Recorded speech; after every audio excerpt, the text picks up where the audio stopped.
তোমার বিজনেস সম্পর্কে আমরা একটু জানতে চাই। তো আমি যতদূর জানি তোমাদের তো এখন ৩ টা মেইন কনসার্ন। জি, একটা তো হচ্ছে রিভেরি পাওয়ার অ্যান্ড জি, অটোমেশন, যেটা তোমাদের মেইন কোম্পানি। জি, আমি যতদূর জানি তোমাদের ওখানে বোধহয় প্রায় ১,০০০ প্লাস লোক কাজ করে এখন। জি। আ রাফলি কত হবে সেটা? ১১০০? ১১০০ র হ্যাঁ, ওকে। কাছাকাছি হবে। Very good. আর আমরা অনেকে জানি স্কলার্স ইউনিভার্সিটি, এটার নামটাও তো এখন মোটামুটি সুপরিচিত। সো জি, এই ভার্সিটিটাও তোমরা রান করো। এক্সাক্টলি। আর তোমরা লাস্ট বোধহয় রিভেরি স্কুল, একটা ইসলামিক এস্টাবলিশ স্কুল করেছি। তোমরা এস্টাবলিশ করেছো, জি, যেখানে বোধহয় এখন অলরেডি খুব ভালো করছে এক্সাক্টলি। খুব অল্প সময়ের মধ্যে। তো এই যে ৩ টা জার্নি, তার মধ্যে আমরা বেশি ফোকাস হয়তো রিভেরিতে করতে চাই, রিভেরি পাওয়ার যেটা। জি, কারণ সেটা তোমাদের ১ম জার্নি নাম্বার 1, সেখানে তো ডেফিনিটলি অনেক বেশি লার্নিং থাকে। আর নাম্বার ২, সেটা সাইজের দিক থেকেও বাংলাদেশের এখন এই সেক্টরের বিগেস্ট কোম্পানি, এবং এক্সাক্টলি। তোমাদের কোম্পানিগুলোর মধ্যে সবচেয়ে বেশি লোক এখানেই কাজ করে। জি, তো আমরা ১ম এ জানতে চাইবো যেটা, সেটা হলো যে মানুষজন যখন ধরো এন্টারপ্রেনিউরশিপ এ যায়, তাদের একটা ডাইলেমা থাকে যে আমি কখন শুরু করব? তার মধ্যে সব রকম এক্সাম্পলই আছে। কেউ খুব আর্লি লাইফ এ শুরু করে। যেমন আমার ক্ষেত্রে হইছে, যেটা আমি বুয়েটে জয়েন করেই উদ্ভাস শুরু করে দিছি। আবার হচ্ছে কেউ হচ্ছে কিছুদিন জব করে, কেউ আরো লেটার ফেজ এ করে। তো তোমার ক্ষেত্রটা হচ্ছে যে তুমি ৩ বছর জব করেছো। দেন তুমি যে ইন্ডাস্ট্রিতে জব করেছো, কাইন্ড অফ ওই ধরনের ইন্ডাস্ট্রিতে তুমি আবার বিজনেস শুরু করেছো। এক্সাক্টলি। সো এই জায়গা থেকে তোমার লার্নিংটা কি? এটা কি এইটাই কি অ্যাডভান্টেজ? এটাই কি সবচেয়ে অপটিমাম? মানে যারা এন্টারপ্রেনিউর হইতে চায় এবং তোমার মতো ধরো যারা জবে আছে এন্ড জব থেকে প্ল্যান করতেছে, হু, হু। সেই জায়গা থেকে তুমি তাদেরকে কি পরামর্শ দাও? অ্যাকচুয়ালি এটার ঠিক রাইট কোনো প্রসেস হু, নাই। হু, বিজনেস প্রসেস দিয়ে চলে। কিন্তু বিজনেস করার কোনো প্রসেস নাই। হু, আর শুরু করার প্রসেস তো থাকতেই পারে না। আমি মাঝে, মাঝেই বলি যে আগুনে সবসময় ঝাঁপ দিতে হবে না বুঝে। বিজনেসে অনেকটা ব্যাপারটাই হচ্ছে আগুনে ঝাঁপ দেওয়ার মতো। It's a taking a risk. এই রিস্ক সফলতার দিকেও যেতে পারে, বিফলতার দিকেও যেতে পারে। তো যখন আপনি রিস্ক নিবেন, এত কিছু বুঝে আসলে রিস্ক নেওয়াটা পসিবল না। হু, হু, তো কোম্পানির শুরুর ইতিহাসটাকে একটু পিছন থেকে টানতে হবে। ইতিহাস আছে এটার পেছনে। যখন বুয়েটে 3rd ইয়ারে পড়ি, তখন একটা রিয়ালাইজেশন আসলো। বুয়েটে তো পড়ছি সরকারি টাকা দিয়ে। একটা পয়সাও তো পকেট থেকে দেয়া লাগে না। তো টাকাটা তো আসলে আমার নিজের না। কার টাকা? কেউ না কেউ তো পে করছে। টিচারদেরকে পে করছে, হু, হু, ইনফ্রাস্ট্রাকচার এর জন্য পে করছে। And the payment is huge. হু, তখন প্রাইভেট ইউনিভার্সিটি গুলোও হচ্ছে আপনার বেশ আ জমজমাট হয়ে উঠছে ধীরে, ধীরে। তো এই টাকাটা দিচ্ছে কে? সো একটু হিসাব নিকাশ করে দেখলাম যে আসলে টাকাগুলো দেশের মানুষের টাকা। ঠিক যে রিক্সাটা আমি উঠছি, ওই রিক্শাওয়ালারই টাকা।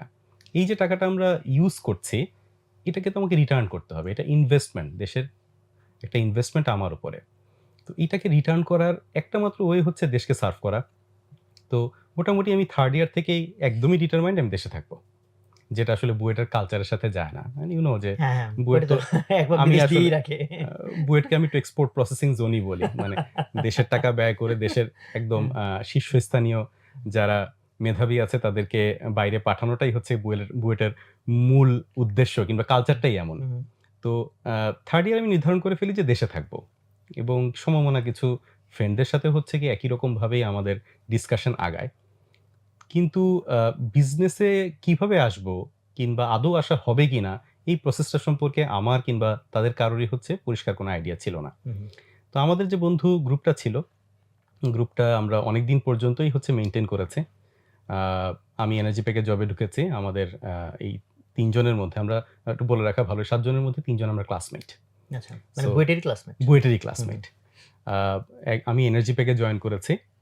আমাদের এক ফ্রেন্ড আছে জাহাঙ্গীর আল জিলানী। ও রহিম আফরোজে ঢুকলো। আর আব্দুর রহমান নোবেল ও আপনার সিমেন্সের একটা হাউস যেখানে সলিউশন হাউস ওখানে জবে ঢুকলো।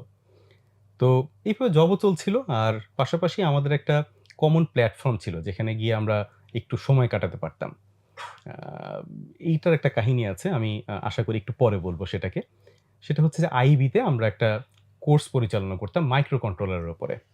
তো সেখানে আমাদের একটা নিয়মিত কোনো না কোনোভাবে একটা মিটিং সেশন হতো। মানে এই ব্যস্ত জব লাইফের সাথেও আমরা ওখানে সপ্তাহে ১ দিন কিংবা মাসে ১ দিন এরকম কোনো একটা মানে একটা অ্যাসোসিয়েশন আমাদের মধ্যে হতো। একটা কমিউনিকেশন ছিল। তো হঠাৎ একদিন জিলানি বলল যে একজন ইনভেস্টর পাওয়া গেছে। সো উনি আমাদের সাথে বিজনেস করতে খুব আগ্রহী। বলে রাখা ভালো যে আপনার জিলানি জবের পাশাপাশি ছোট, ছোট কিছু বিজনেস করছিল। আ সো ওর হাতটা এই জায়গায় অনেক পাকা ছিল কিংবা মানে এই জায়গায় ওর ব্রেইনটা অনেক শার্প ছিল। তো ও প্রপোজাল পাওয়াতে আমরা একটু আশ্বস্ত হলাম। কারণ এই জায়গায় সে অনেক বেশি আ আ অভিজ্ঞ। ঠিক একই সময় এনার্জি প্যাকে যখন আমি ছিলাম, তখন আমরা ৪ জন কলিগ মিলে প্রায় একই রকমের একটা প্ল্যান করছিলাম। একটু ইম্যাচিউর ছিল প্ল্যানিংটা। কিন্তু প্ল্যান করছিলাম এবং ওই প্ল্যানিংটাও আগাচ্ছিল। যে আমরা আসলে একটা নতুন কোম্পানি শুরু করতে পারি কিনা। আ ২ টা আসলে প্যারালালি আগাচ্ছিল।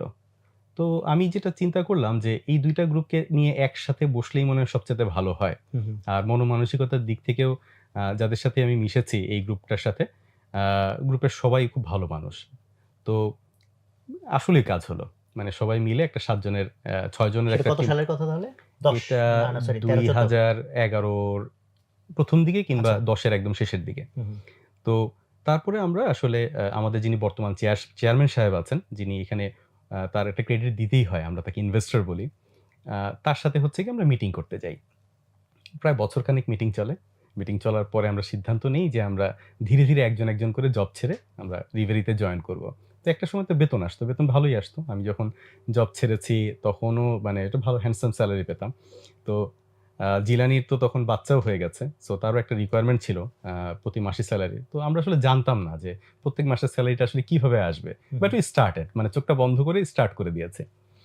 স্টার্ট করার পরে যেটা হলো যে আপনার এনার্জি প্যাকে যে কাজটা করতাম, আ আমি যেটা করতাম সেটা হচ্ছে টেস্টিং কমিশনিং এর কাজ করতাম। হাই ভোল্টেজ সাবস্টেশন গুলোতে আপনার টেস্টিং কমিশনিং সার্ভিস দেওয়ার জন্য বাইরে থেকে তখন পর্যন্ত লোক আনতে হতো। এনার্জি প্যাক এই জায়গায় একটা পায়োনিয়ার কোম্পানি। যারা হাই ভোল্টেজ সেকশনে বাংলাদেশে অনেক হুম, হুম, হুম, অবদান হুম। রেখেছে। তো ওখানকার যে technical support, hardcore technical support গুলো আ আমরা একটু এক্সপার্ট হয়ে গিয়েছিলাম। তো ডেফিনিটলি ওই সাপোর্টটা আমরা এনার্জি প্যাক ছাড়া অন্য যে ইপিসি কন্ট্রাক্টররা বাংলাদেশে বিজনেস করতে আসতো, চাইনিজরা, ইন্ডিয়ানরা তাদেরকে দেয়া আরম্ভ করলাম। এটা ছিল একটা নিশ মার্কেট। কারণ এই লোকগুলো সবসময় ইন্ডিয়া থেকেই আনতে হতো। হুম, হুম। এই জায়গায় আমরা যখন সার্ভিস দেওয়া শুরু করলাম খুব তাড়াতাড়ি পপুলারিটি পেয়ে গেলাম। কারণ এই জায়গায় আর সার্ভিস দেওয়ার মতো আর একটা কোম্পানিই ছিল না। এরপরে জার্নিটা হচ্ছে গিয়ে একটু আ ফরওয়ার্ড ইন্টিগ্রেশন। সবাই তো ব্যাকওয়ার্ড ইন্টিগ্রেশন করে। আমরা ফরওয়ার্ড ইন্টিগ্রেশন করেছি। যে ইপিসির পরে হচ্ছে গিয়ে কনস্ট্রাকশনটাকেও ইপিসির সাথে করা যায় কিনা এস এ সাবকন্ট্রাক্টর। তারপর ডিজাইনটাও হচ্ছে গিয়ে আপনার ওটার সাথে করা যায় কিনা। এরপরে ডিজাইন বুঝে গেছি, প্রকিউরমেন্ট বুঝে গেছি, কনস্ট্রাকশন বুঝে গেছি। So why shouldn't be with a go for the a full bidding. আমরা ২০১৬ সাল থেকে একদম ফুল ইপিসি কোম্পানি হিসেবে কাজ তোমরা তো করা শুরু করি। সার্ভিসটা দেওয়া শুরু করলা ২০১১ থেকে। ২০১১ থেকে তখন কি আমাদের অলরেডি জব ছেড়ে দিয়ে নাকি তখন জব কবে থেকে? ছেড়ে দিয়েই সার্ভিস আচ্ছা, শুরু করেছিলাম। ওকে। তো আ ২০১৬ সাল থেকে আমরা একজন পূর্ণাঙ্গ বিডার অ্যাজ এন ইপিসি আমরা বিড করছি। ২০১৭ সালে আমরা বিশাল প্রজেক্ট পাই।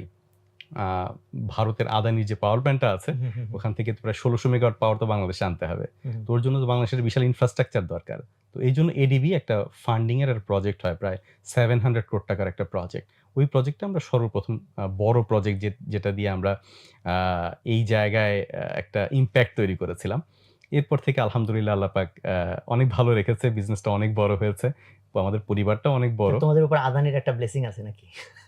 আ ওটা আদানির পাওয়ার আসছে। বাট সেটাই। আমি সেটা বলতে পারব না যে হচ্ছে আদানির ব্লেসিংস আছে কিনা। এটা ওকে। এডিবি ফান্ডেড হুম, প্রজেক্ট যেটা হুম, power grid company of Bangladesh হুম, করেছিল। এছাড়াও তৎকালীন সময়ে আরেকটা কেস হয়েছিল।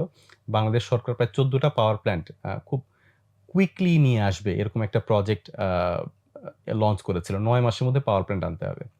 এটা একটা next to an impossible job. তো আমরা ১৪ টার মধ্যে প্রায় ৯ টা পাওয়ার প্ল্যান্টের কাজই পাই। এটা একটা বড় একটা সাফল্য ওই সময়টায়। তো ওগুলো একটু প্রফিটেবল প্রজেক্টও ছিল। সো সবকিছু মিলে আলহামদুলিল্লাহ টাইমিং, আ তারপরে আমাদের কাজের স্পিড, কমিটমেন্ট টু দ্য কাস্টমারের সাপোর্ট আলহামদুলিল্লাহ মানে we did a good job.